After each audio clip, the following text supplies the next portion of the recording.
Hello guys, आप सभी का स्वागत है पीपीआई ट्यूटोरियल में। मैं विकास कुमार आप सभी का स्वागत करता हूं और आज डिस्कस करने जा रहे हैं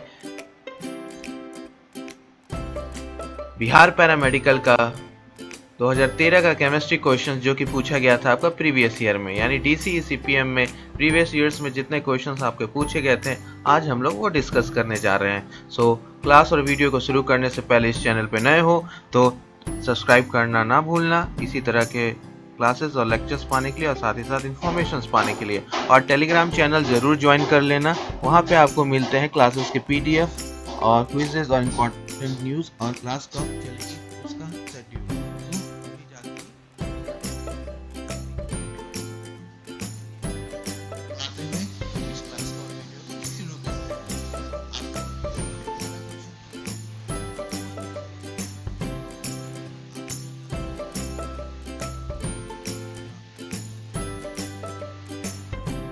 कि निम्नलिखित में से कौन सा एक पेरोक्साइड प्रभाव दिखाता है, ठीक है, तो आपको बताना है। तो ऑप्शंस दे रखा है HBr, HCl, HF एंड आपका HI।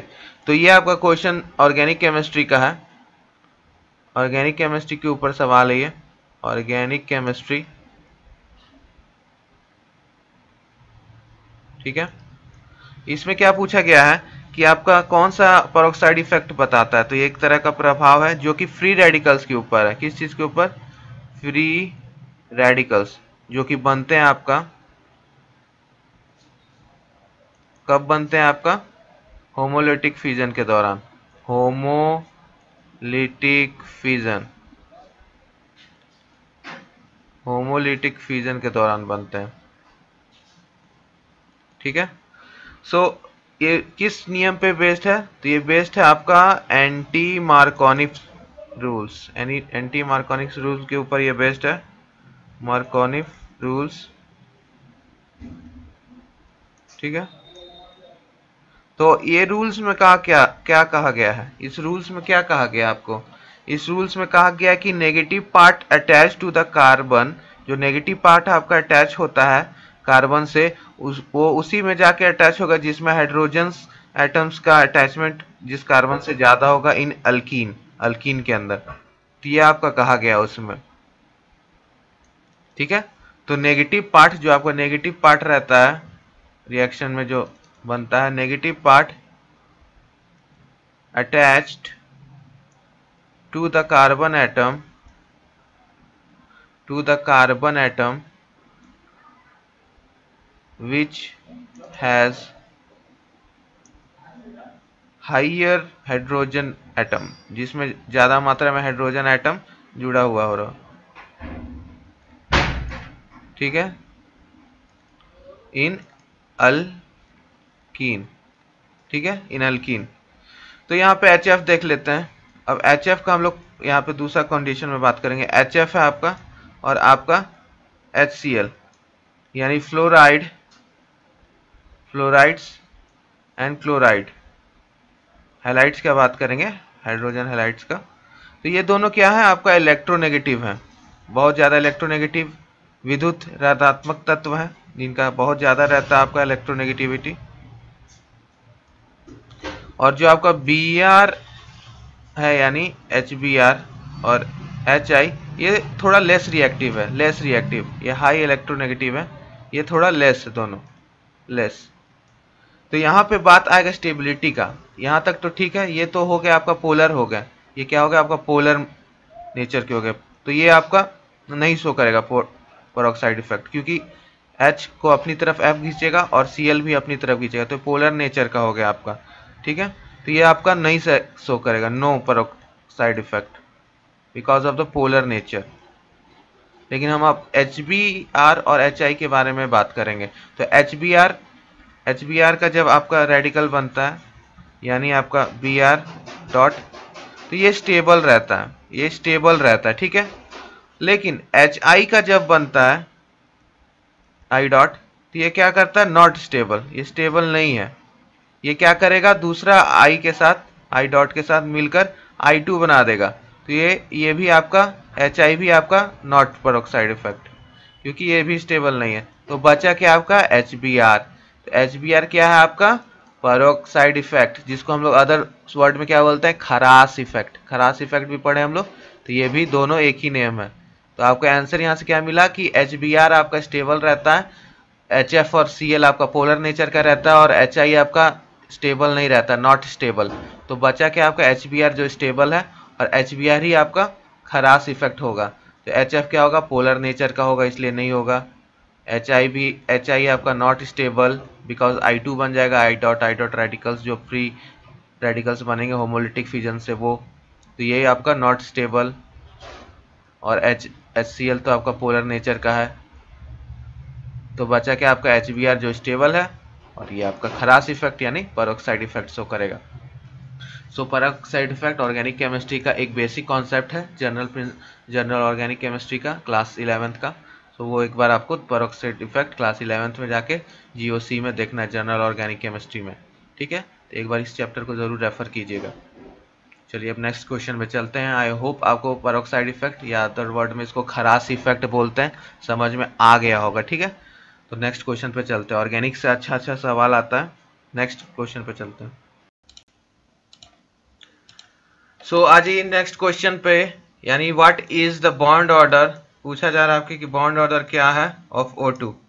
तो सबसे आसान है कि बंध क्रम निकालने का कि ऑक्सीजन ले लीजिए, ठीक है, और उसका इलेक्ट्रॉनिक विन्यास लिखिए ऑक्सीजन का।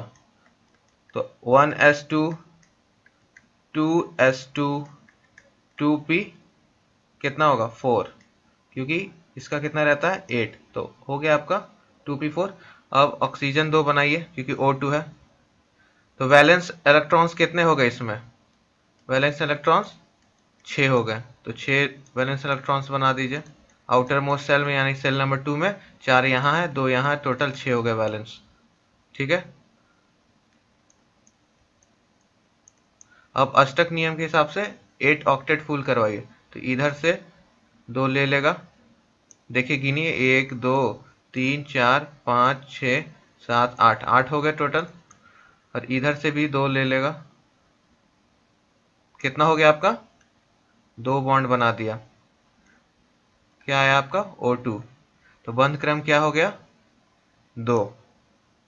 और एक मेथड है जो हम लोग डिटेल में पढ़े हैं, यानी पैरामेडिकल के हिसाब से, तो शॉर्टकट होगा एग्जामिनेशंस में आपको ये यूज करना है। एक और मेथड है आपका बॉन्डिंग कराने का, ठीक है, इलेक्ट्रॉनिक कॉन्फ़िगरेशन के हिसाब से, जो कि आपको मिलेगा चैप्टर नंबर 4 का सवाल है ये, केमिकल बॉन्डिंग केमिकल बंध के ऊपर है, चैप्टर नंबर 4, टॉपिक नंबर आपका 4.7 4.8 और 4.7 दोनों।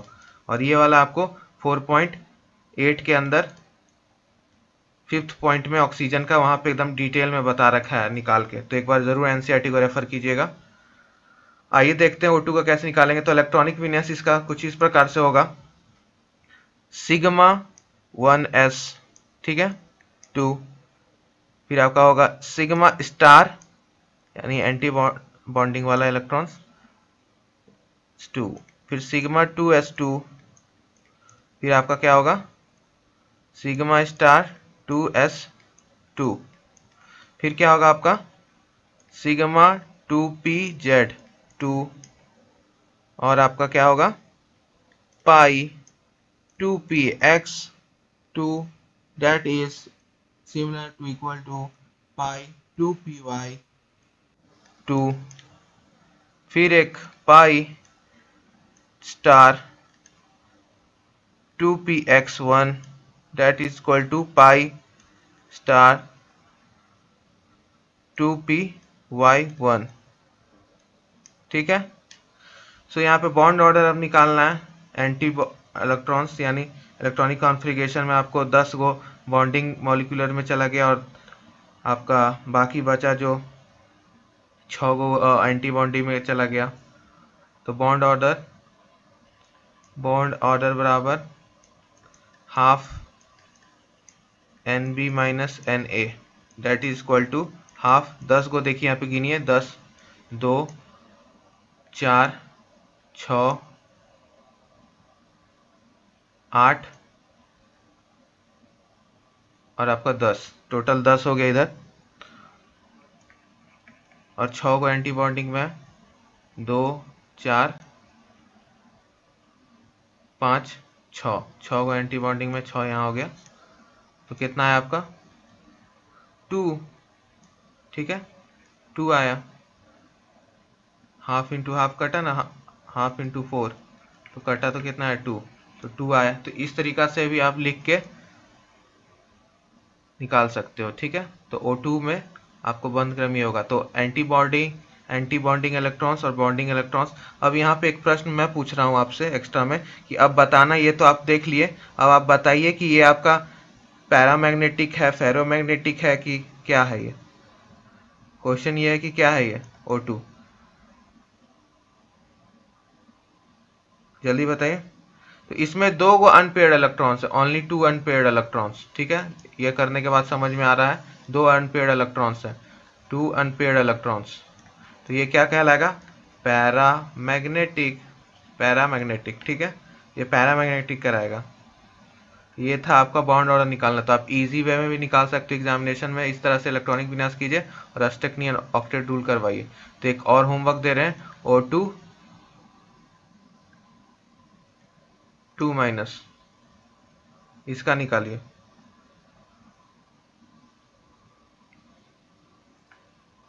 ठीक है, इसका निकाल के दिखाइए। नेक्स्ट क्वेश्चन पे चलते हैं, चलिए नेक्स्ट क्वेश्चन पे चलते हैं। So K2MnO4 and O3 reacts to form, यानी आपको दे रखा है कि potassium permanganate MnO4 plus O3 react करवाएंगे तो आपका क्या बनेगा। तो ऑप्शन है कि MnO4, MnOH whole twice, MnO2, Mn, क्या बनेगा आपका। तो पोटेशियम मैंगनेट को कराएंगे, पोटेशियम मैंगनेट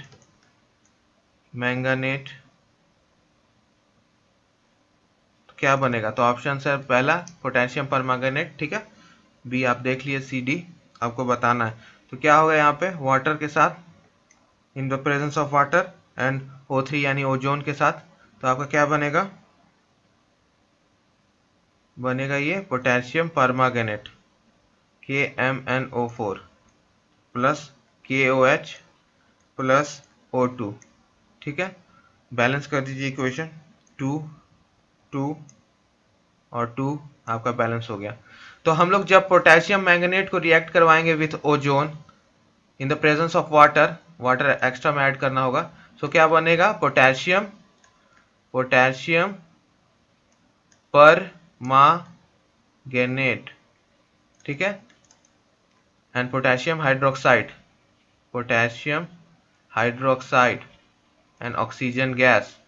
तो यहाँ पे ऑप्शन में क्या है आपका, ए है सिर्फ पोटेशियम परमैंगनेट, तो आपका 3 का ए हो जाएगा आंसर, ठीक है। ये हो गया आपका इस क्वेश्चन का आंसर। चलिए नेक्स्ट क्वेश्चन पे चलते हैं।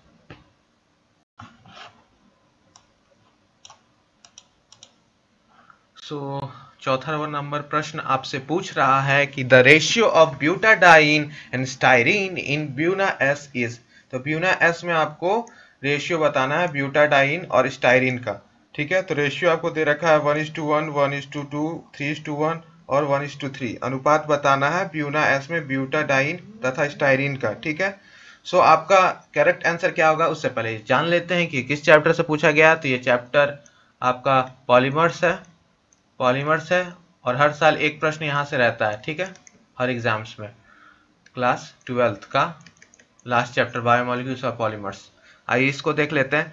तो यहाँ पर जो ब्यूना एस है आपका, उसमें बताना है। तो ब्यूना एस, तो ब्यूना एस में आपका एस क्या बतलाता है, स्टाइरीन, ठीक है, स्टाइरीन, ठीक है, ये वाला स्टाइरीन आपको बताता है। और ब्यूना क्या बताता है आपका, ब्यूना क्या बताता है, ब्यूटाडाइन को बताता है, ठीक है, ब्यूटाडाइन को बताता है। तो और Na क्या है, Na इसमें जो Na है वो क्या बताता है आपका, सोडियम। तो इसको टोटल में हम लोग क्या बोलते हैं, स्टाइरीन, ब्यूटाडाइन, रबर, यानी SBR, ठीक है, स्टाइरीन ब्यूटाडीन रबर। और ये एक तरह का कोपॉलीमर है, क्या है ये, कोपॉलीमर, ठीक है, कोपॉलीमर है किस चीज का, तो ब्यूटा 1,3 डाइन एंड स्टाइरिन का। कोपॉलीमर मतलब दो होता है, तो ब्यूटा डाइन 1,3 डाइन और स्टाइरिन का इन द रेशियो 3:1, यानी 3 भाग रहेगा आपका ब्यूटा 1,3 डाइन का और 1 भाग रहेगा स्टाइरिन का, तो आपका सी होगा सही, ठीक है। 1 भाग इसका, 3 भाग ब्यूटा डाइन का, और किसके उपस्थिति में, सोडियम की उपस्थिति में, ठीक है। तो यह हो गया आपका थर्ड वाला। ओके, क्वेश्चन समझ में आ गया। चलिए नेक्स्ट प्रश्न में चलते हैं। हाँ जी, अब नेक्स्ट प्रश्न में चलते हैं। नेक्स्ट प्रश्न आपसे पूछ रहा है कि H2+I इक्विलिब्रियम है, साम्य पर है 2HI के साथ, तो अभिक्रिया में आपको 4 कंडीशंस दे रखा है, उसमें से बताना आपको कि कौन सा सही होगा। सो ये क्वेश्चंस किस चैप्टर से है, ये आपका इक्विलिब्रियम से है। इक्विलिब्रियम और पॉलीमर से हर साल एक सवाल रहता है, ठीक है। इक्विलिब्रियम चैप्टर नंबर 7 क्लास 11, ठीक है। तो इसमें पूछा जा रहा है कि H2 एक रिएक्शंस दे रखा है plus I that is similar साम्य विथ 2HI, इक्विलिब्रियम पे है और 2HI बना रहा है। तो कंडीशन है Kp होगा स्मॉलर देन Kc, दूसरा है यानी B Kp equal to Kc, तीसरा है कि Kp is greater than Kc, और चौथा है कि इनमें से कोई नहीं। तो एक रिएक्शन है वहां पे जो हम लोग पढ़ रखे हैं कि Kp बराबर रिलेशन है Kp और Kc में, Kp बराबर Kc क्या होता है, बराबर होता है कब, जब RT डेल्टा N यहाँ पे रहता है। तो ये आपको फॉर्मूला पे ये क्वेश्चंस बनेगा, ठीक है, ये हम लोग ऑलरेडी पढ़ रखे हैं। तो Kp बराबर ये रिलेशन है Kp और Kc में, Kp बराबर Kc and that is RT delta N, ठीक है। सो आइए सॉल्व करते हैं इसको। Now we will solve this questions, that how will solve that H2 gas plus I2 gas साम्य पे है तो 2HI गैस देगा। तो हेयर डेल्टा एन कितना निकलेगा, यानी number of moles, delta N कितना निकलेगा, तो 2 यानी product minus reactant, product minus reactant P minus R, तो 2 है आपका यहाँ पे, 2 माइनस एक इधर है एक इधर है, तो 1 + 1, तो टोटल क्या आ गया 2 - 2 दैट इज इक्वल टू 0, शून्य आ गया।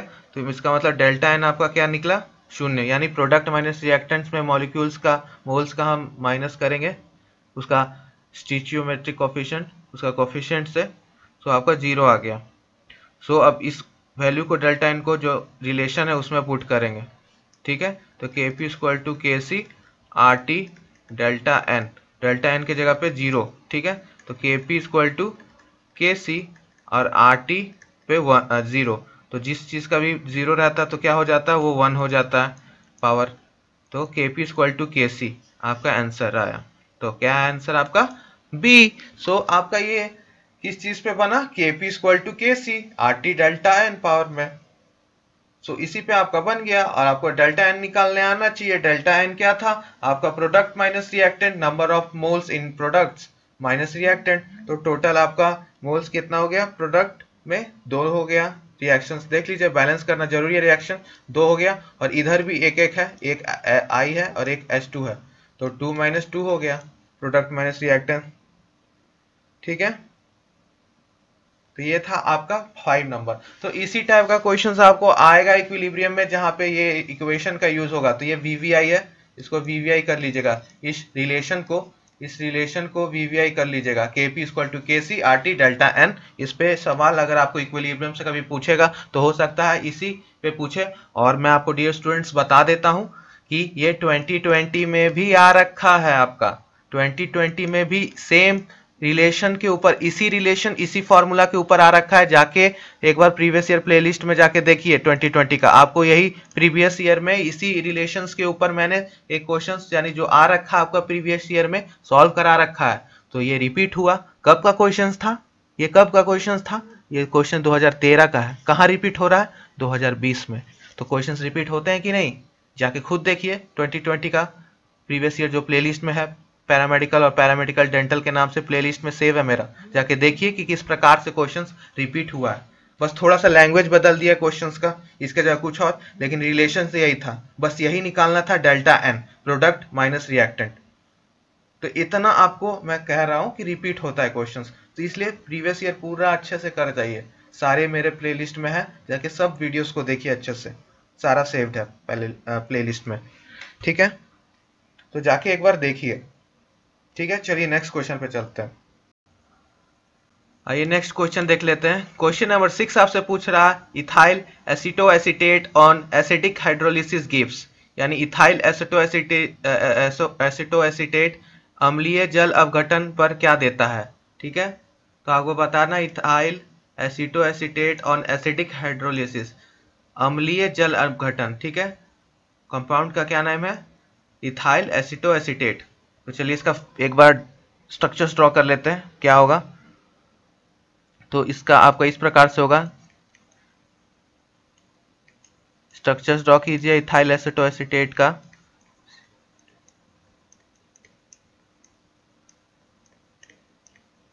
ठीक है,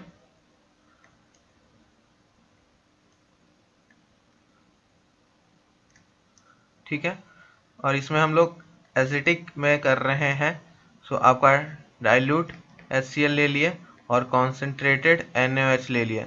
अम्लीय बोल रहा है तो इसलिए डाइल्यूट HCl लिए हैं, और यहाँ पे कॉन्सेंट्रेटेड NaOH का लेने का है कि आपको वो प्रोवाइड कराए हाइड्रोलिसिस कराने में वाटर के प्रेजेंस में। तो ये क्या होगा आपका, यहाँ से ये ब्रेक करेगा। ठीक है, और ये आपका यहाँ से ब्रेक करेगा।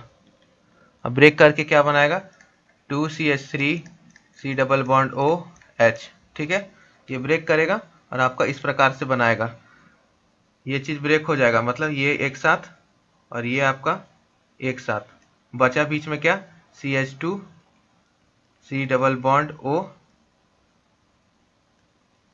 ठीक है, ये बचा आपका, तो इस तरह से टूटेगा और साथ में क्या बनाएगा, C2H5OH।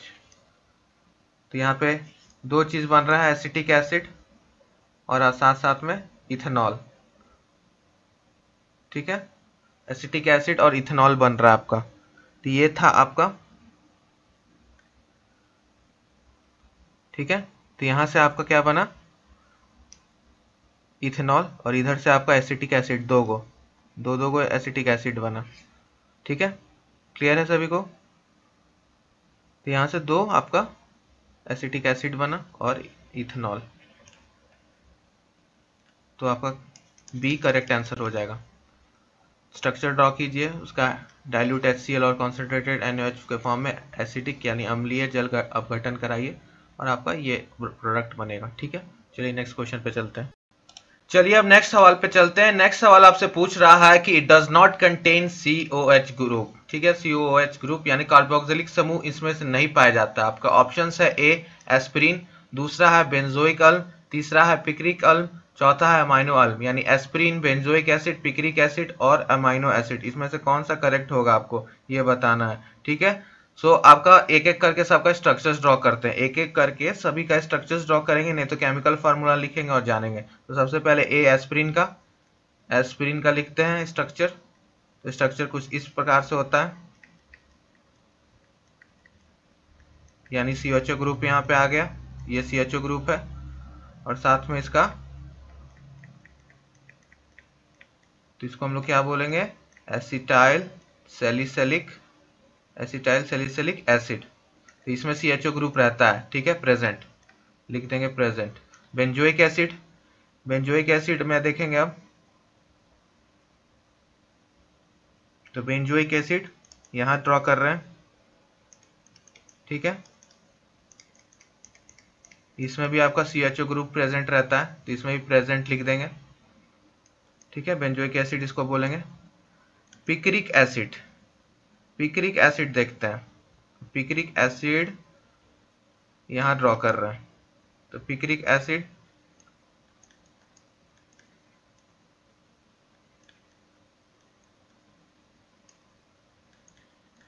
तो इसमें कहीं दिख रहा है आपको CHO ग्रुप, कहीं नहीं है, तो एब्सेंट, ये कहीं नहीं है। ठीक है, इसको पिक्रिक एसिड बोलते हैं।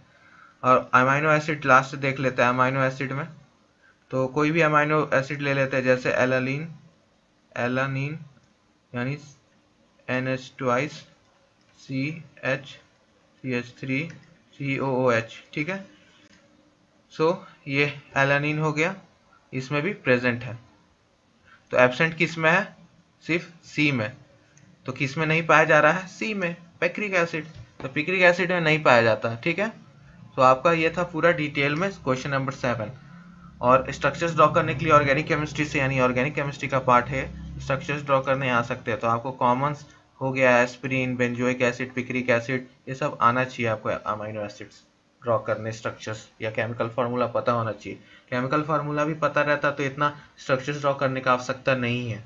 बस केमिकल फार्मूला पता है, उसमें COH है, ठीक है, चलिए। लेकिन कहीं कहीं आपका वो केमिकल फार्मूला मॉलिक्यूलर फार्मूला में रहता है, यानी कंडेंस्ड रहता है, तो आपको स्ट्रक्चर्स ड्रॉ करना पड़ता है, क्योंकि उसमें कैलकुलेट करके पूरा बता देता है ना कि आपका कितना ऑक्सीजन है, कितना कार्बन है। तो उसमें कभी कभी नहीं पता चलता, तो उसके लिए आपको पूरा स्ट्रक्चर्स ड्रॉ करना पड़ता है। तो स्ट्रक्चर्स भी कभी कभी ड्रॉ करना पड़ेगा, ठीक है। तो ये था आपका क्वेश्चन नंबर 7। चलिए चलते हैं क्वेश्चन नंबर 8 की ओर। तो चलिए नेक्स्ट क्वेश्चन पे चलते हैं।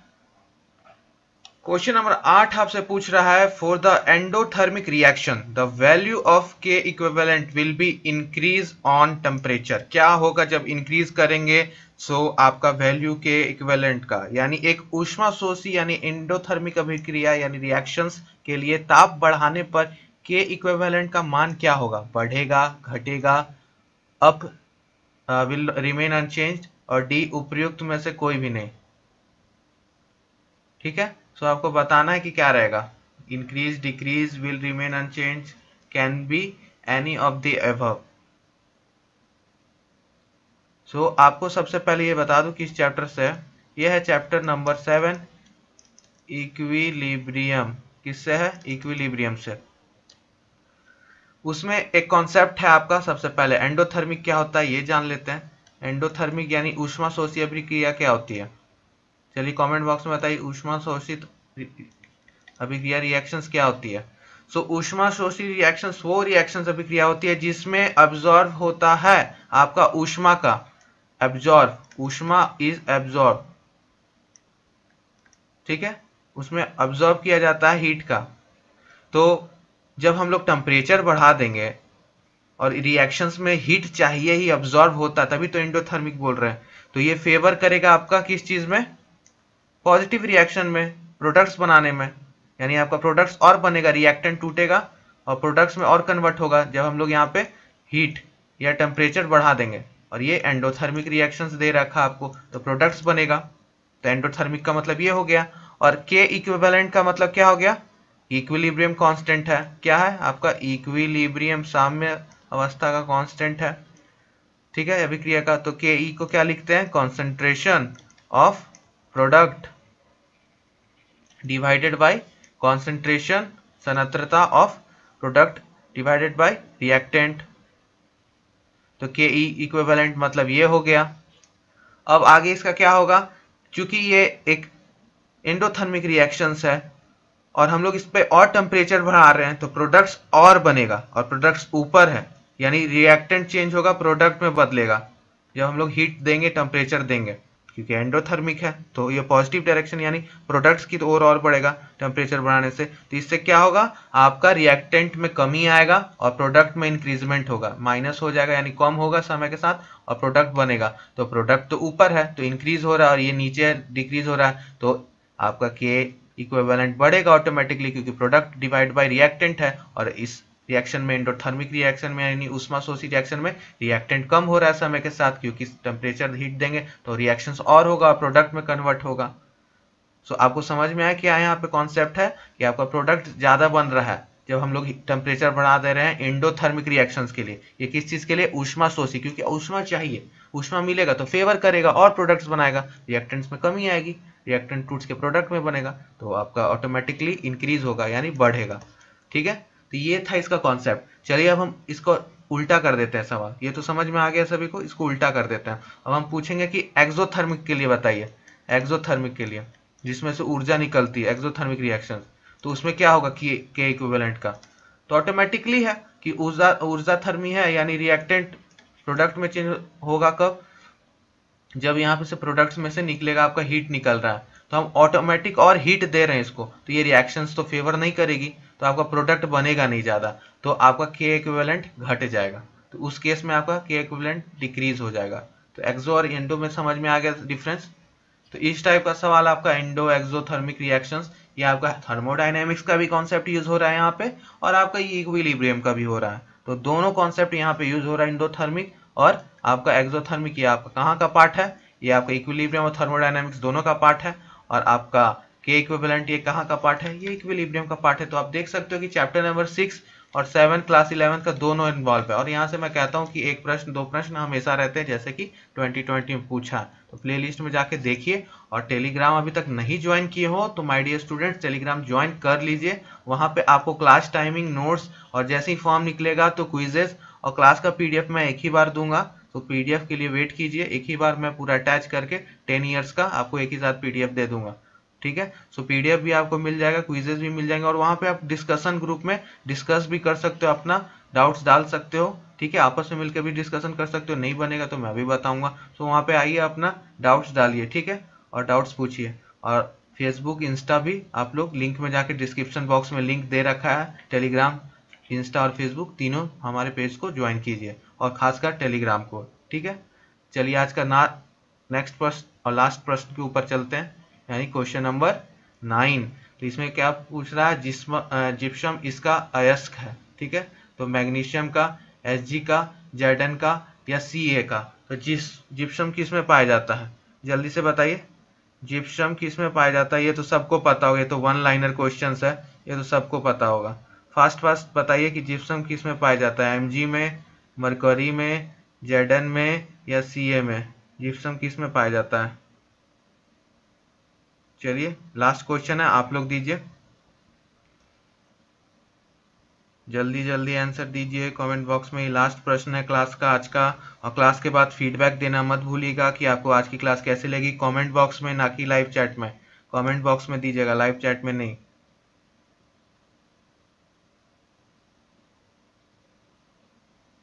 चलिए तो मैं सबका आंसर देख रहा हूँ।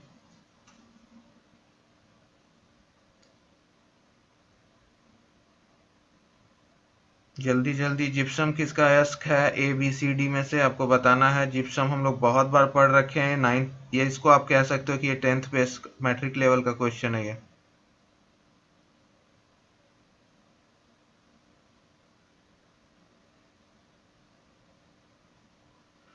तो जिप्सम का क्या फॉर्मूला होता है, चलिए मैं बता देता हूँ। जिप्सम का क्या फॉर्मूला होता है, जिप्सम का फॉर्मूला होता है CaSO4.2H2O। तो यहाँ पे क्या मिल रहा है, कैल्शियम, तो डी कैल्शियम का होता है।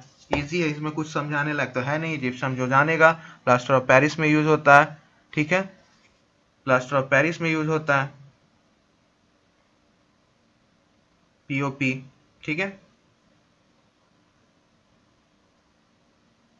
CaSO4 क्या बोलेंगे प्लास्टर ऑफ पेरिस में, एनहाइड्रस,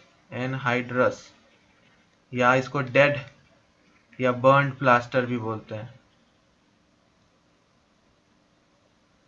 और इसको क्या बोलेंगे, CaSO4.12H2O को POP, प्लास्टर ऑफ पेरिस, ठीक है।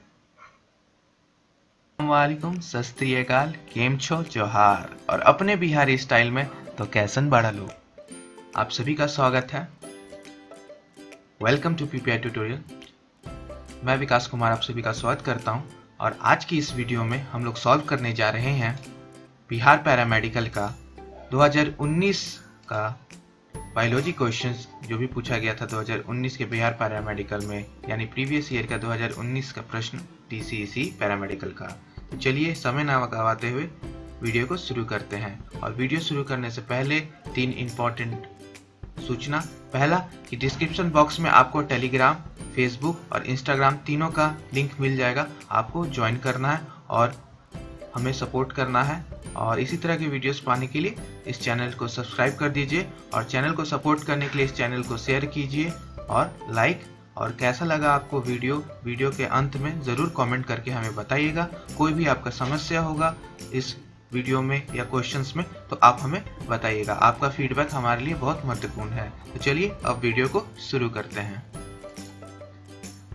आज का पहला प्रश्न है कि which of the following nucleic acid does water decomposition of the internal diester bonds। Internal diester bonds का कौन सा आपका करता है वो।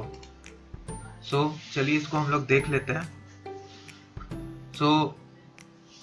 एक न्यूक्लिक अम्ल के अंतर्गत फॉस्फोडाइस्टर बंधनों का जल अपघटन कराता है। तो ऑप्शन है आपका ए लाइगेसेस, बी प्राइमेसेस, सी इंडोन्यूक्लियसेस और डी एक्सोन्यूक्लियसेस। तो आपको इस क्वेश्चन में ये पूछ रहा है कि न्यूक्लिक एसिड यानी न्यूक्लिक अम्ल में वाटर डिकम्पोजिशन या हाइड्रोलिसिस भी बोल सकते हैं, उसको जल अपघटन करने में इंटरनल फॉस्फोडाइस्टर बॉन्ड का इंटरनल अंदरूनी जो आपके फॉस्फोडाइस्टर बॉन्ड्स होते हैं, कौन सा आपका इनमें से एंजाइम कराता है। तो आपके ऑप्शन है लाइगेसेस, प्राइमेसेस, इंडोन्यूक्लियसेस, एक्सोन्यूक्लियसेस। तो इस क्वेश्चन को सॉल्व करने से पहले मैं आपको बता देता हूं कि ये किस टॉपिक से पूछा गया है और कौन से बुक से और किस चैप्टर से ये पूछा गया प्रश्न। तो सबसे पहले ये आपका क्लास 12th का क्वेश्चन है। क्लास 12th का क्वेश्चन है, चैप्टर नंबर 6 का molecular basis of inheritance. Molecular basis of inheritance chapter का ये क्वेश्चन है, ठीक है। और ये क्वेश्चंस को करने के लिए हम लोगों को अच्छे से ये पूरे चारों एंजाइम्स के फंक्शंस आने चाहिए। तो चलिए नेक्स्ट स्लाइड में हम लोग देख लेते हैं, उसके बाद हम लोग इस क्वेश्चन को सॉल्व करेंगे।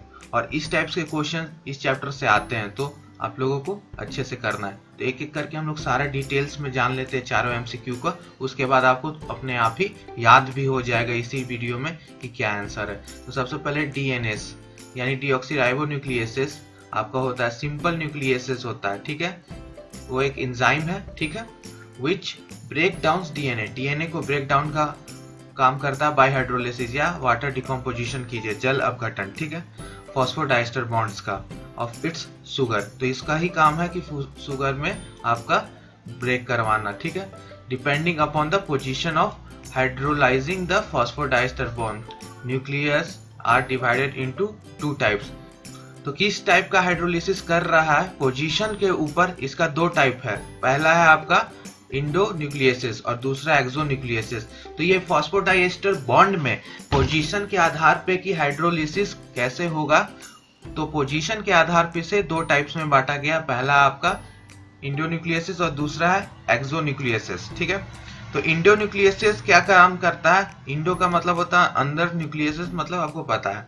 तो हाइड्रोलिसिस इंटरनल फॉस्फोडाइस्टर बॉन्ड, तो इसका काम है इंटरनल फॉस्फोडाइस्टर बॉन्ड्स को हाइड्रोलाइसिस करवाना in a polynucleotide chain that is DNA के अंदर। व्हाइल एक्सोन्यूक्लियसिस, एक्सोन्यूक्लियसिस का क्या है, हाइड्रोलिसिस करना टर्मिनल, टर्मिनल मतलब आउटर, बाहर वाला phosphodiester bond in a polynucleotide chain, ठीक है, डीएनए एग्जांपल में। तो ये था आपका डीएनए यानी on the basis of position 2 भाग में बांटा गया, इंडोन्यूक्लियसिस और एक्सोन्यूक्लियसिस। आई होप कि आपको ये अभी तक याद भी हो गया होगा, नहीं हुआ होगा एक बार पॉज करके फिर से वीडियो को जरूर देखना। अब आ जाइए डीएनए लाइगेसेस, जो आपका अदर एमसीक्यू में ऑप्शन था कि डीएनए लाइगेसेस क्या होता है। तो DNA ligases plays an important role in maintaining genomic integrity by joining the breaks in the phosphodiester backbone of the DNA. इसका मतलब है, इसका काम है कि ओकाजाकी फ्रेगमेंट्स जो होते हैं, स्मॉल स्मॉल फ्रेगमेंट डीएनए के होते हैं जो ब्रेक हो जाते हैं, तो इनका काम है आपस में इसको जोड़ कर रखना। जो भी ओकाजाकी फ्रेगमेंट छोटे छोटे पार्ट्स होते हैं डीएनए के, आपस में इसको वापस मेंटेन रखना, जोड़ रखना। तो that occurs during replication and recombination, replication DNA का और रिकॉम्बिनेशन डीएनए का उस time, and as a consequence of DNA damage and its repair. कभी कभी डीएनए डैमेज भी होता है तो उसको रिपेयर करना। तो इसका डीएनए लाइगेसेस का ये वर्क है।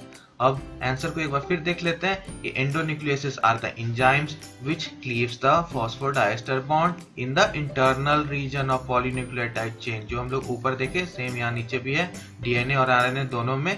The exonuclease cleave the polynucleotide chain from the end. तो ये क्या करता है, एक्सोन्यूक्लियस एंड से करता है, जिसको हम लोग टर्मिनल भी बोलते हैं। टर्मिनल का मतलब क्या हो गया, बाहरी रूप से, और इंटरनल में क्या करता है, इंडो। तो ये आपका हो गया while the protease cleaves the protein। Protease का काम क्या है, ये एक्स्ट्रा इंफॉर्मेशन है। प्रोटीएस आपका क्लीव करता है प्रोटीन्स को, और लिपिड आपका लाइपेसेस किस पे काम करता है, लिपिड्स के ऊपर। तो ये आपका पूरा डिटेल में एक्सप्लेनेशन था इस क्वेश्चन का। अब आइए पीछे चल के हम लोग देख लेते हैं कि आंसर क्या होगा। तो अब आपको खुद आंसर पता चल गया होगा।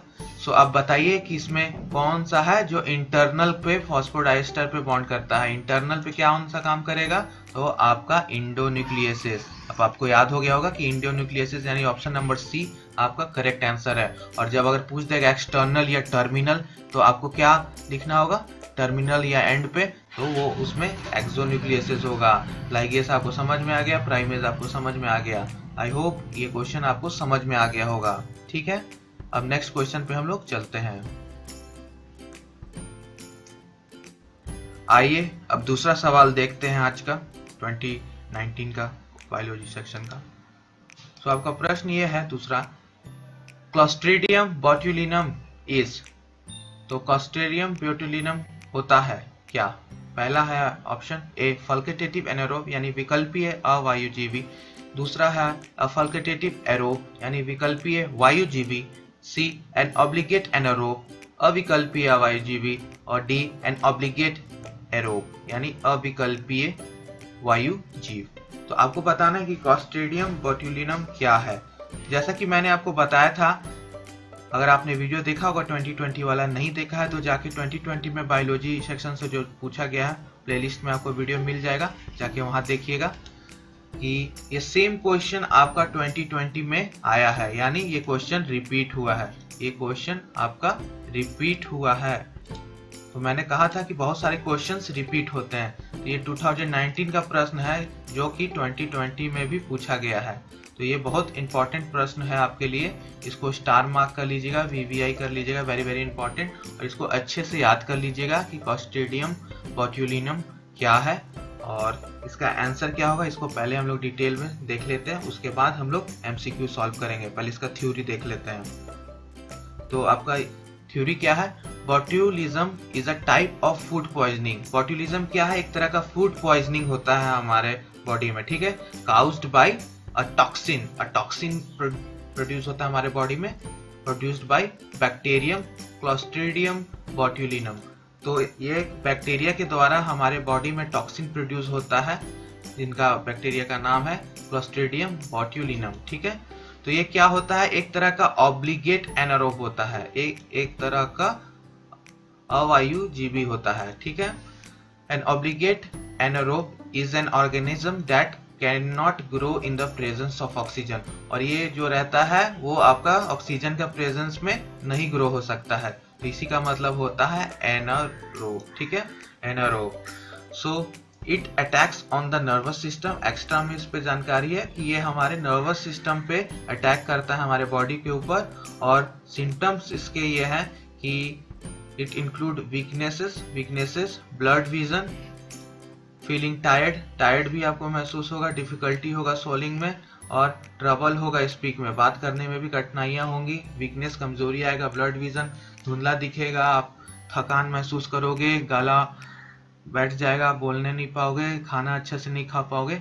सो एक तरह का ये बीमारी है, ठीक है, जो कि ऑब्लिगेट एनारोब के वजह से होता है। तो आई होप कि आपको ये क्वेश्चन समझ में आ गया होगा। और ये बहुत इंपॉर्टेंट क्वेश्चन है, 2 बार पूछा गया है, डायरेक्ट 2019 और 2020 में। सो आपको इसको अच्छे से याद कर लेना है। और क्वेश्चंस बहुत रिपीट होते हैं माय डियर स्टूडेंट्स। आपको प्रीवियस ईयर एक क्वेश्चंस का अच्छे से आना चाहिए। आपको सब क्वेश्चंस आने चाहिए, उसका सब टॉपिक क्लियर होना चाहिए, प्रत्येक MCQ का हर एक ऑप्शन, चारों ऑप्शन आपको क्लियर होना चाहिए। अगर आप इतना कर लेते हो कि आई होप कि उसमें से आपको 5+ क्वेश्चंस, यानी साइंस के सेक्शन से अगर 25 क्वेश्चन पूछ रहे हैं, 5 से 6 क्वेश्चंस आपको आराम से प्रीवियस ईयर सॉल्व करने से ही सॉल्व हो जाएंगे। सो आपको प्रीवियस ईयर पे बहुत ध्यान देना है। और मैं प्रत्येक प्रीवियस ईयर को सॉल्व करवाऊंगा, आपको हर ईयर का प्रीवियस ईयर सॉल्व करवा दूंगा। तो आप इस चैनल पे बने रहिए, वीडियोस पे सपोर्ट कीजिए, लाइक कीजिए, शेयर कीजिए, और जितना से जितना हो सकता है आप इसको शेयर कीजिए, ठीक है। सो आंसर क्या होगा, अब आइए देख लेते हैं। तो इसका आंसर क्या होगा, आंसर नंबर सी सी आपका आंसर होगा। एन ऑब्लिगेट एनारोब, अविकल्पीय अवायुजीवी। तो आपको आई होप ये क्वेश्चन क्लियर हो गया होगा। ठीक है, अब नेक्स्ट क्वेश्चन पे चलते हैं। और क्वेश्चंस बहुत इजी रहता है माय डियर स्टूडेंट्स, क्वेश्चंस बहुत इजी रहता है, बस टॉपिक आपको क्लियर होना चाहिए। आपसे प्रत्येक क्वेश्चंस बनेगा, तो आपको इसलिए मैं हर एमसीक्यू को एकदम डिटेल में समझा रहा हूँ, एकदम डिटेल्स में, कि आपको याद हो जाए। एक ही 2 बार वीडियो देखोगे रिपीट पे, लूप पे, आपको क्वेश्चंस कि आपको प्रीवियस ईयर क्लियर हो जाएगा। और साथ साथ आप बस अपने तरफ से नोट्स बना लेना। अगर नोट्स भी ना बनाने हो, आपको ये चाहिए पूरा पीडीएफ के फॉर्म में, तो जाके बस टेलीग्राम चैनल को ज्वाइन कर लो। लिंक डिस्क्रिप्शन में दिया है, नीचे डिस्क्रिप्शन बॉक्स में आपको लिंक मिलेगा। बस जाके टेलीग्राम चैनल को, हमारा पीपीआई ट्यूटोरियल को ज्वाइन कर लो। वहाँ आपको ये पीपीटी और या पीडीएफ के फॉर्म में प्रोवाइड करा दिया जाएगा, अगर नोट्स भी नहीं बनाने हो तो। ठीक है, चलिए हम नेक्स्ट क्वेश्चन पे चलते हैं।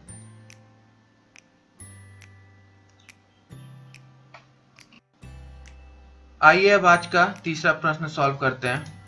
तीसरा प्रश्न आपसे क्या पूछ रहा है? तीसरा प्रश्न आपसे पूछ रहा है कि which antibiotic and bacteria inhibits interaction between tRNA and mRNA during protein synthesis. तो कौन सा एंटीबायोटिक है जो जीवाणु प्रोटीन संश्लेषण के दौरान टीआरएनए और एमआरएनए के बीच में परस्पर क्रिया को रोकता है? तो आपके ऑप्शन है, पहला नियोमाइसिन, दूसरा एरिथ्रोमाइसिन, तीसरा स्ट्रेप्टोमाइसिन और चौथा है टेट्रासाइक्लिन। तो आपको बताना है इन चारों एंटीबायोटिक्स में से, ये चारों एंटीबायोटिक के एग्जांपल हैं, ये सारे एंटीबायोटिक हैं। ठीक है, और इसमें आपको बताना है कि टीआरएनए और एमआरएनए के बीच में प्रोटीन सिंथेसिस को कौन इनहिबिट करता है, कौन सा एंटीबायोटिक इनहिबिट करता है। ठीक है, तो आपको ये बताना है। इसका हम लोग चलिए पहले थ्योरी देख लेते हैं, और ये बहुत इंपॉर्टेंट है आपका, ये भी आपका क्लास 12 का डीएनए वाला चैप्टर से पूछा गया, तो वो चैप्टर बहुत इंपॉर्टेंट है आपके एग्जामिनेशन के लिए। आपको डीएनए वाला दोनों चैप्टर्स अच्छे से करना है, मॉलिक्यूलर बेसिस ऑफ इनहेरिटेंस और जेनेटिक्स, ये सब आपको अच्छे से करना है। ठीक है, आइए अब इसका हम लोग देख लेते हैं थ्योरी, और उसके बाद हम लोग इसका आंसर पे आएंगे। आपका यहाँ पे देख सकते हो कि 6 आपको दे रखा है एंटीबायोटिक, 6 एंटीबायोटिक का एग्जाम्पल्स आपको यहाँ दे रखा है, और इसको हम लोगों को अच्छे से करना है। ठीक है, और ये सब याद होना चाहिए, सारे इंपॉर्टेंट है। तो सबसे पहले protein synthesis is inhibited in bacteria. Bacteria में इनहिबिट होता है protein synthesis by the help of some antibiotics. ठीक है, जो बैक्टीरिया के खिलाफ रहते हैं उनसे हम लोग एंटीबायोटिक्स बोलते हैं। तो this forms the basis of treating certain bacterial infection.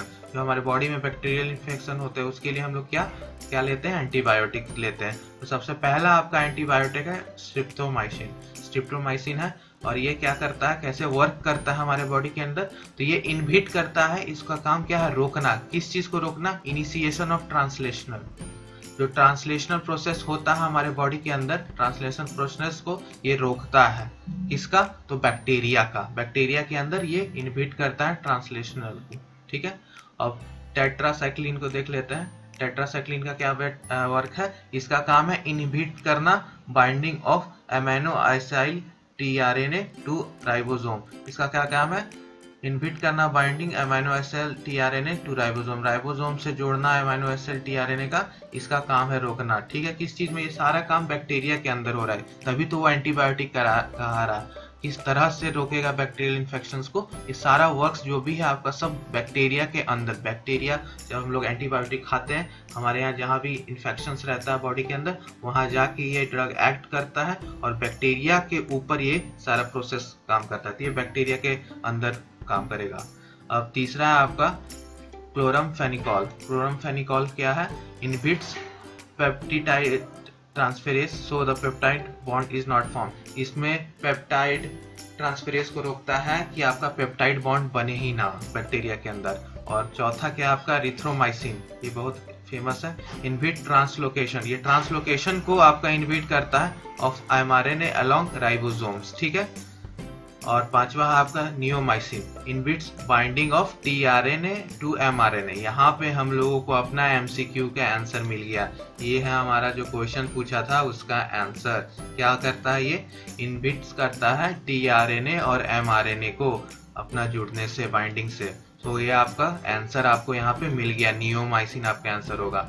6 आपका है रिम्फापेसिन और एक्टिनोमाइसिन आपका इनहिबिट करता है RNA synthesis by inhibiting RNA polymerase. ये इनहिबिट करता है आरएनए पॉलीमरेज। तो यहाँ आप लोग देख सकते हो कि 7 से 8 एमसीक्यू इस थ्योरी पे बन सकते हैं। तो आपके लिए कितना महत्वपूर्ण है ये कि आपको याद हो, 7 से 8 एमसीक्यू बन सकते हैं। तो एक बार नियोमाइसिन पे पूछा है, हो सकता है रिम्फापेसिन के पूछ दे, आरएनए पॉलीमरेज करके सवाल पूछ दे।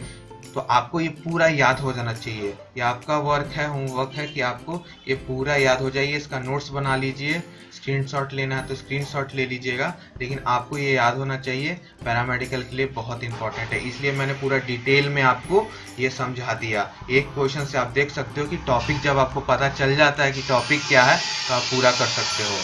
आई होप कि आपको ये आंसर समझ में आ गया हो।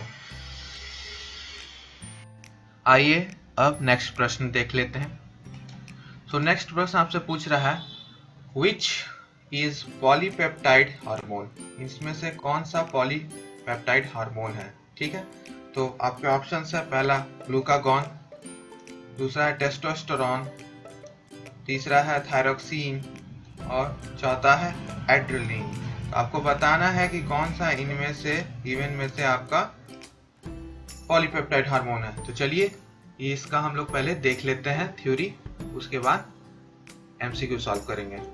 तो थ्योरी इसका ये है कि there are 3 basic types of hormone. Hormones के बेसिकली 3 टाइप्स होते हैं, कहीं 4 भी रहता है, लेकिन 3 मेन टाइप्स होते हैं, बेसिक टाइप्स। बेसिक में 3 होते हैं। पहला है लिपिड डेरिवेटिव, लिपिड से डेराइव्ड है। दूसरा है amino acid derived, amino acid से डिराइव्ड हुए। और तीसरा है आपका पेप्टाइड से डिराइव्ड हुए, तो पेप्टाइड हार्मोन्स। तो आपका 3 हो गया, lipid soluble hormones, peptide hormones and तीसरा हो गया अमाइनो एसिड डेरिवेटिव्स यानी अमाइनो एसिड soluble hormones। ठीक है, तो लिपिड आपका क्या होता है, lipid derived hormones are structurally similar to cholesterol and include steroidal hormone such as estradiol and testosterone। तो टेस्टोस्टेरोन आपका कहाँ चला गया, लिपिड सॉल्यूबल में चला गया। तो एक तो ऑप्शन आपका ऐसे ही वहां पे कट गया। और ग्लूकागॉन क्या होता है, is a single chain peptide of 29 amino acids. 29 amino acids का सिंगल चेन का ये पॉलीपेप्टाइड है, जिसको हम लोग कहते हैं। और ये सिंथेसाइज होता है by alpha cells of isolates of Langerhans in the pancreas. तो ये तो सभी को पता होगा कि ग्लूकागॉन अल्फा सेल से आपका आइसोलेट्स ऑफ लैंगरहैंस से पैनक्रियास में बनता है। और बीटा सेल से क्या बनता है, कमेंट बॉक्स में बताइए। बीटा सेल ऑफ लैंगरहैंस से क्या बनता है, तो इंसुलिन। इंसुलिन आपका बीटा सेल से बनता है, अल्फा से बनता है ग्लूकागॉन, और बीटा से बनता है आपका इंसुलिन। आई होप आपको ये थ्योरी क्लियर हो गया होगा। अच्छे से इसका नोट्स बना लीजिएगा। 3 टाइप्स के हार्मोन होते हैं, lipid derived, amino acid derived और पेप्टाइड डेराइव्ड। ठीक है, आइए अब एमसीक्यू पे चलते हैं। तो सबसे पहले आपका है ग्लूकागॉन। तो ग्लूकागॉन आपका करेक्ट आंसर होगा, ये आपका पॉलीपेप्टाइड है, ये आपका पॉलीपेप्टाइड है, पेप्टाइड हार्मोन है। ठीक है, और ये कहाँ बनता है आपका अल्फा सेल्स में, आइसोलेट्स ऑफ लैंगरहैंस में। कहाँ, तो पैनक्रियास में। बी टेस्टोस्टेरोन आपका क्या है, तो ये आपका लिपिड डेराइव्ड है, तो ये क्या हो गया, लिपिड। ये हो गया पेप्टाइड। थायरोक्सिन आपका क्या हो जाएगा, थायरोक्सिन आपका अमाइनो एसिड डिराइव्ड हो जाएगा, अमाइनो एसिड डिराइव्ड हो जाएगा। इसको भी आप लोग नोट्स में लिख लीजिएगा।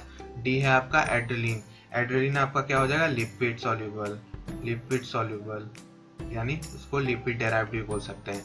तो इस प्रकार से आपको मैंने चारों ऑप्शंस को डिटेल में समझा दिया, और इसी तरह से प्रत्येक क्वेश्चंस को हम लोग डिटेल में करेंगे तो हमको एक क्वेश्चन से 4 क्वेश्चंस को समझने का मिलेगा आपको यहाँ पे नॉलेज। 4 क्वेश्चंस कर पाओगे, तो एक क्वेश्चन करने के साथ साथ हमारा 4 एमसीक्यूज, उसका जो 4 ऑप्शंस रहता है वो भी क्लियर हो रहा है, प्लस हम लोग यहाँ पे थ्योरी भी अपना कर रहे हैं। ठीक है, तो इस तरह से हम लोगों को अपनी तैयारी रखनी है। और आप चिंता ना करें, मैं पूरा क्वेश्चंस प्रीवियस ईयर का इसी तरह से करा दूंगा कि आपको अच्छे से तैयारी हो जाए। आइए अब नेक्स्ट क्वेश्चन पे चलते हैं। आइए अब नेक्स्ट क्वेश्चन को देखते हैं। नेक्स्ट क्वेश्चन, क्वेश्चन नंबर 5 है, और 5th क्वेश्चन आपसे पूछ रहा है which one is slime mould. Slime mould क्या है, तो आपका ऑप्शन है ए राइजोपस, बी फाइसेरम, सी थाइनोबैसिलस, डी एनाबेना। तो ये प्रश्न माय डियर स्टूडेंट्स ये आपका पूछा गया है क्लास 11 चैप्टर नंबर 3 से, यानी प्लांट किंगडम का ये सवाल है। सॉरी, ये प्लांट किंगडम का सवाल नहीं है, ये आपका चैप्टर नंबर 2 का बायोलॉजिकल क्लासिफिकेशन का चैप्टर है। ये बायोलॉजिकल क्लासिफिकेशन का आपका है, और बायोलॉजिकल क्लासिफिकेशन एक बहुत इंपॉर्टेंट चैप्टर है। प्लांट किंगडम बहुत इंपॉर्टेंट चैप्टर है। एनिमल किंगडम बहुत इंपॉर्टेंट चैप्टर है। Chapter number 2, chapter number 3, chapter number 4 ये बहुत इंपॉर्टेंट है आपके पैरामेडिकल के लिए। आपको इसमें प्रत्येक एग्जाम्पल्स याद होने चाहिए। Example based question in chapter से बहुत आता है, और ये भी एक तरह का एग्जाम्पल बेस्ड क्वेश्चन है, तो आपको ये क्वेश्चंस भी आना चाहिए। तो चलिए इसका हम लोग थ्योरी देख लेते हैं, उसके बाद सॉल्व करेंगे। तो सबसे पहले है थायोबैसिलस। क्या है? तो थायोबैसिलस इज एयरबोर्न बैक्टीरिया, एक तरह का ये बैक्टीरिया है एयरबोर्न, ये हवा में पाया जाने वाला। एनाबेना क्या है? Anabaena is a genus of filamentous cyanobacteria, ये एक तरह का सियानोबैक्टीरिया है that exist as planktons, planktons के फॉर्म में ये एग्जिस्ट करता है। राइजोपस क्या है? Rhizopus is a genus of common saprobic fungi, ये फंगी का टाइप है। ऑन प्लांट्स, प्लांट्स के ऊपर ये रहता है। And specialised parasites on animals, और ये पैरासाइट्स के फॉर्म में एनिमल्स के ऊपर रहता है। और डी जो आपका लास्ट बचा फाइसेरम, फाइसेरम क्या है? एक स्लाइम मोल्ड है। तो और भी एग्जांपल्स होते हैं स्लाइम मोल्ड्स का, आपको जाके बुक खोलना है एनसीईआरटी का, और चैप्टर नंबर 2 में आपको खोजना है स्लाइम मोल्ड्स का और एग्जांपल, ये आपका होमवर्क है। ठीक है, आई होप आपको ये क्वेश्चन समझ में आ गया हो। आइए अब इसका टिक कर लेते हैं सही आंसर। तो सही आंसर क्या होगा? फाइसेरम, फाइसेरम आपका करेक्ट आंसर है। फाइसेरम इज अ स्लाइम मोल्ड। तो इसी तरह से हम लोगों को प्रत्येक क्वेश्चंस करना और एग्जांपल्स पे ज्यादा ध्यान देना है चैप्टर नंबर 2, 3, 4 में। ये बात याद रखिएगा, चैप्टर नंबर 2, 3, 4 का एग्जांपल्स बहुत इंपॉर्टेंट है। आपको सारा एग्जांपल, जितना भी एग्जांपल्स है उसमें phylum, class, plant kingdom, animal kingdom सब याद होना चाहिए। आपको क्वेश्चंस एग्जांपल बेस्ड ही यहाँ से पूछेगा।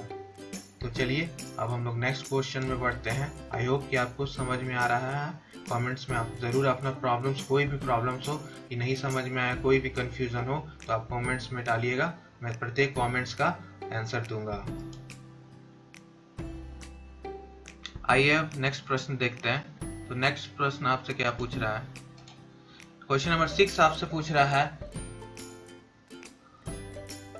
Those who propounded या postulated nature's ladder were, प्रकृति का सोपान को प्रतिपादन करने वाले कौन थे? तो कौन थे जिन्होंने ये नेचर लैडर्स कर एक कॉन्सेप्ट दिया था? तो वो थे डार्विन, प्लेटो, अरिस्टोटल या वाटसन। इनमें से कौन से साइंटिस्ट हैं जिन्होंने ये नेचर्स लैडर कर पोस्टुलेट दिया था? तो आइए हम लोग इसका थ्योरी देख लेते हैं, उसके बाद आपको ये समझ में आ जाएगा।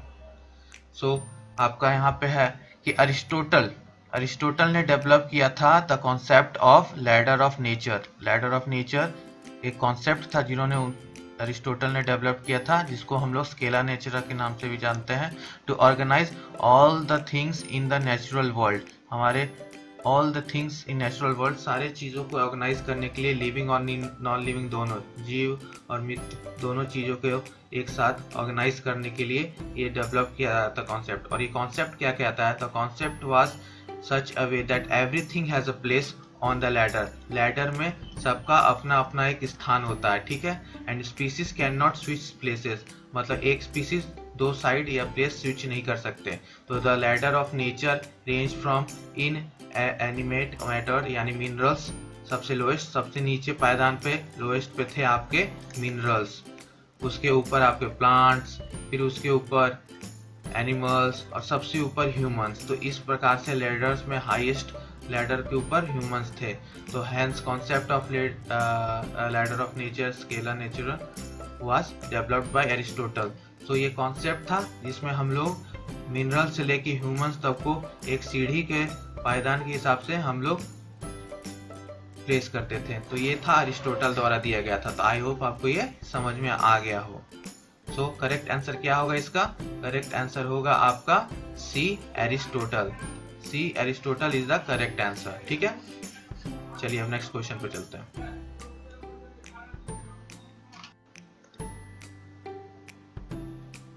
सो इसका आंसर होगा आपका C, Fucus. Fucus is the correct answer. आपका करेक्ट आंसर क्या होगा? फ्यूकस। तो फ्यूकस आंसर है। अब आपका वर्क है कि बुक खोल के चारा, पॉरीफेरा, ग्रासिलिया कौन सा होगा, एल्गी होगा, रेड होगा, ब्राउन होगा, ग्रीन होगा, तो ये आपको देखना है। ठीक है, आई होप आपको ये टॉपिक भी क्लियर हो गया होगा। इसी तरह से आपको सब याद करना होगा, जो थोड़ा सा वर्क तो है लेकिन करना पड़ेगा। ठीक है, चलिए नेक्स्ट क्वेश्चन देखते हैं। आइए अब नेक्स्ट सवाल देखते हैं। क्वेश्चन नंबर 8 पूछ रहा है, in which chlorocruorin pigment is found? इनमें से क्लोरोक्लोरीन वर्णक पाया जाता है? Option are Annelida, B Echinodermata, C Insecta या डी लोअर कॉर्डेट्स। तो ये क्वेश्चंस आपका रिपीट हुआ है, ये क्वेश्चंस आपका सीधा रिपीट हुआ है। ये 2019 यानी इस साल और 2020 में पूछा गया। तो आपको दो प्रश्न मिल गया कि जो डायरेक्ट रिपीट हुआ है। पहला था क्लोस्ट्रीडियम बोट्यूलिनम पे, दूसरा है क्लोरोक्लोरीन पे। ठीक है, तो ये दोनों क्वेश्चन आपको रिपीट हुआ है। इसलिए मैं आपको कहता हूँ कि प्रीवियस ईयर अच्छे से कर लीजिए। इसलिए मैं डिटेल में प्रत्येक एमसीक्यू को option wise, theory wise, topic wise, chapter wise सब कुछ बता रहा हूँ। ठीक है, तो इसका आंसर आपने 2020 का देख रखा होगा तो आप फटाक से दे दोगे। इसका आंसर एनिलिडा होगा। ठीक है, आइए इसका थ्योरी देख लेते हैं, क्यों होगा एनिलिडा इसका आंसर। तो जो आपका क्लोरोक्लोरीन होता है इज अ रेस्पिरेटरी पिगमेंट। वो एक तरह का रेस्पिरेटरी पिगमेंट होता है, ग्रीन कलर का होता है और फ्लोरोसिंग रेड होता है। Dissolve in the plasma of polychaeta worms. Polychaeta worms में होता है एनिलिडा में। एग्जांपल्स आपका क्या हो गया? क्लैन वर्म्स, जितने भी क्लैन वर्म्स होते हैं वो, और आपका सैंड वर्म जिसको हम लोग क्या कहते हैं, दूसरा नाम नीरिस के नाम से जाना। तो आपको एग्जांपल्स भी याद रखने हैं। और ये एनिमल किंगडम का सवाल है, चैप्टर नंबर 4 क्लास 11। ठीक है, तो एनिमल किंगडम अच्छे से कर लीजिएगा, एग्जांपल्स अच्छे से याद कर लीजिएगा, चैप्टर नंबर 2, 3, 4 क्लास 11 का। ठीक है, आई होप ये क्वेश्चंस भी आपको समझ में होगा। वेरी इजी क्वेश्चन, और आप देख सकते हो कि रिपीट हुआ है। तो 2019 में भी पूछा गया ये प्रश्न और 2020 में भी पूछा गया है। सो प्रीवियस ईयर अच्छे से करिए। मैं पूरा प्रीवियस ईयर क्वेश्चंस कराऊंगा, ईयर बाय ईयर प्रत्येक बायोलॉजी क्वेश्चंस आपको करा दूंगा। ठीक है, आइए आज का 9वां और आखिरी प्रश्न देख लेते हैं, जो कि पूछा गया था 2019 के पैरामेडिकल में बायोलॉजी सेक्शन से। तो क्वेश्चन ये है कि पाश्चर का first experiment with the development of vaccine was with. Pasteur ने टीका का विकास का सर्वप्रथम प्रयोग किस पे किया था? तो आपके ऑप्शन है ए rabies, B chicken cholera, C small pox और डी टेटनस। ये आपको बताना है कि कौन सा के साथ आपका पाश्चर्स ने पहला एक्सपेरिमेंट किया था। तो इसका सही आंसर होगा रैबीज।